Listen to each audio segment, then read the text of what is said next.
우리 정부 들어서는 예를 들어서 고용이 많이 느는 SOC 사업이나 또는 부동산 경기 부양이나 이런 정책을 일체 쓰지 않고 그런 유혹을 느껴도 참고 있습니다. 예, 이번 정부의 소득주도 성장 정책을 주도했던 장하성 전 청와대 정책실장이 2018년 8월 국회에서 한 발언입니다. 고용지표 악화와 관련해서 단기적인 경기 부양책은 쓰지 않겠다라고 강조를 한 거죠. 4대강 사업을 한 이명박 정부, 또 부동산으로 경기 부양을 시도했던 박근혜 정부와는 차별화된 정부라는 것을 드러낸 겁니다. 이래던 정부가 내년 사회 간접 자본 SOC 분야에 역대 최대 예산을 투입합니다. 내년 대통령 선거를 의식해서 단기 부양책을 강화하는 것으로 정부 정책 기조와 어긋난다라는 지적이 나오고 있는 상황인데요. 오늘 경제 뷰포인트 시간에서는 관련 내용 짚어보겠습니다. 조현석 기자 자리에 있습니다. 예, 조현석 기자, 내년 SOC 예산이 사상 최대 규모라고 하는데 어느 정도 규모입니까? 네, 27조 5천억 원입니다. 올해보다 1조 원 늘어난 역대 최대 규모입니다. 예, 앞서서도 좀 짧게 이야기를 나눠봤지만 사실 이번 정부 초기에는 SOC 투자에 대해서 부정적인 모습을 확실하게 확인을 해볼 수가 있었는데 지금은 좀 기조가 바뀐 모습입니다. 네, 현 정부가 예산을 편성한 첫 해인 2018년엔 4대강 같은 토목공사 중심의 SOC 투자를 줄이겠다면서 예산을 14%나 감축했습니다. SOC 투자를 줄이겠다고 이렇게 공언했지만 실제로는 그 이후부터 매년 늘려왔습니다. 2018년에 경제 성장률이 6년 만에 가장 낮은 수준에 그쳤고 건설 투자는 외환위기 이후 가장 큰 폭으로 뒷걸음질 쳤는데 SOC 투자를 줄인 영향이 컸다고 분석한 겁니다. 그런데 그냥 늘리기엔 정부 입장에서도 명분이 없으니까 SOC긴 한데 생활형 SOC다 이런 개념을 급조하기도 했고 균형 발전이란 명목으로 지방 SOC 사업에 대해선 예비 타당성 조사를 면제해주는 방식으로 예산을 늘려왔습니다. 이러면서 이번 정부의 연평균 SOC 예산 증가율은 4.6%까지 올라갔는데요. 이걸 보면 4대강 사업을 한 MB정부의 4.9%와 큰 차이가 없습니다. 예, 그렇군요. 사실 이런 SOC 투자 계획이 발표가 되면 시장 자금도 같이 대규모로 이동을 하기 때문에 이 시장에서도 중요한 사안입니다. 지금 어떤 분야에 가장 많은 자금이 투입이 되는 겁니까? 네, 분야별로 보면 가장 많은 돈은 도로 건설에 투입됩니다. 8조 4천억 원이고요. 다음으로 철도에도 8조 3천억 원이 투입됩니다. 수도권 광역급행철도, GTX, ABC 등에도 6천억 원이 들어갑니다. 대규모 토목공사는 지양하겠다던 정부의 정책 기조와 어긋난다 이런 지적이 나오는 이유입니다.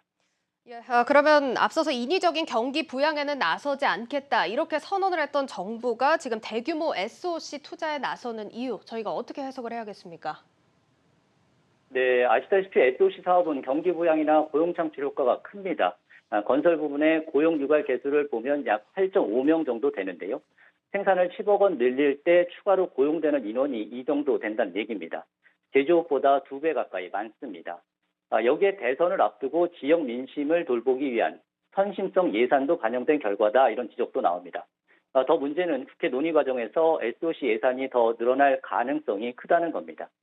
특히 최대 28조 원 막대한 예산이 소요되는 부산 가덕도 신공항 예산은 이번에 포함이 안 됐거든요.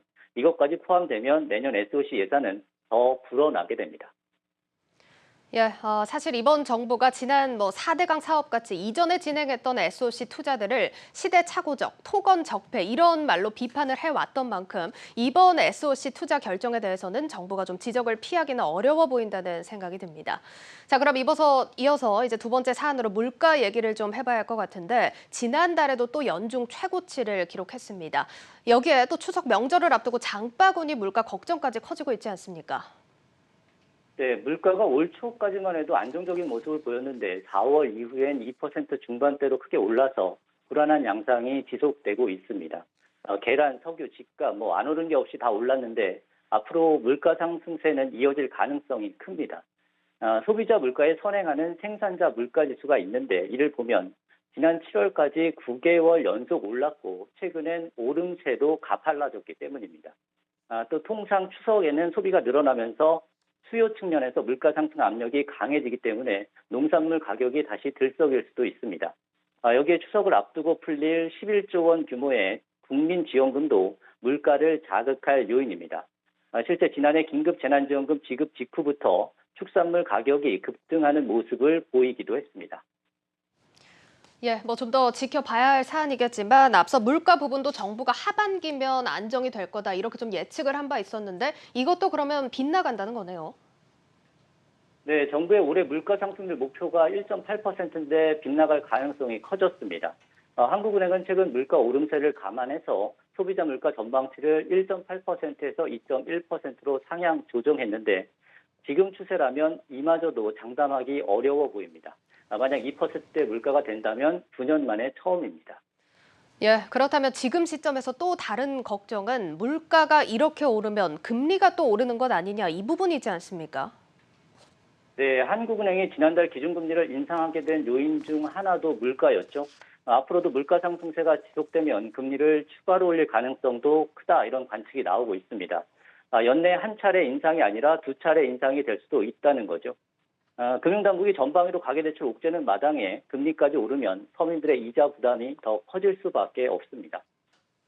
예, 그리고 정부가 내놓는 물가 안정 대책이 지금 별다른 효과를 발휘하지 못하면서 정부의 뒷북 대책이다 이런 지적도 나오고 있지 않습니까?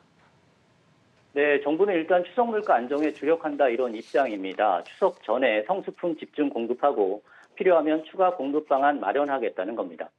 하지만 하반기엔 안정될 거라는 정부의 낙관론, 현재 상황에서 보면 오진이었는데 이런 오판으로 선제 대응 기회를 놓쳤고 뒷북 대책으로 정책에 약발이 안 먹힌다 이런 지적이 나옵니다. 이런 정책 오판은 부동산 시장에서도 익숙한 모습입니다. 지난해 임대차 3법 시행 때도 전세 시장이 불안해질 거다 이런 지적이 많았죠. 당시에 김현미 국토부 장관은 몇 달 뒤면 안정될 거다 이렇게 낙관했습니다. 하지만 이런 전망 보기 좋게 빗나갔습니다. 서울 아파트 평균 전세값은 1년 새 5억 원에서 6억 3천만 원으로 26%나 올랐고 이중 가격이 형성되는 등 전세 시장 혼란이 심각해졌습니다. 정부는 이제서야 연말까지 전세 시장 대책에 역점을 두겠다 이렇게 나섰는데 효과를 발휘할지는 좀 지켜봐야 될 것 같습니다. 예, 오늘 경제 뷰포인트 여기까지 듣도록 하겠습니다. 세종시 주재 조현석 기자와 함께 이야기 나눠봤습니다. 조 기자 고맙습니다.